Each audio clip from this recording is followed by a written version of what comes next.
That made me think of the part in the documentary where she was just appalled that a man would change diapers. And I thought, how ridiculous is that? I grew up, my dad's from Italy, my whole family's from Italy, very traditional Italian family. And I was telling Christine this, I clean my dad's plate. He doesn't expect it. I do it out of respect. Um, but he does a lot of picking up after the women too. He does a lot of cooking. And growing up, they always, my parents, especially my father, always treated me with respect, always talked to me about what was going on in the world. Now, as an adult, he seeks my counsel on things. He wants my ideas on things.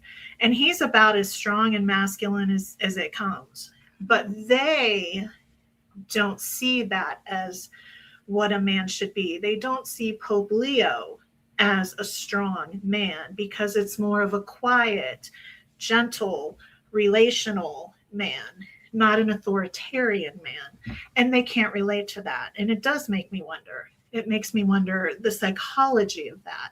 That strength only comes through being an authoritarian, through power. We've said this many times, they underestimate Pope Leo because he's a more quiet person, but he's definitely not weak. The more you watch him, he's not a weak man.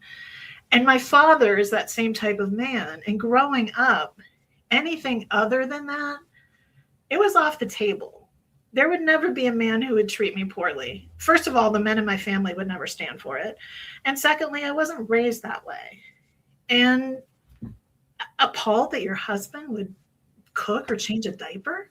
How sad is that for the man, too, not to have that bonding time with his child? Again, it's doing a disservice to everyone involved, everyone. That reminded me, Nicole, my son, when his little boy will be 3 in March, but when they brought him home, my son was changing diapers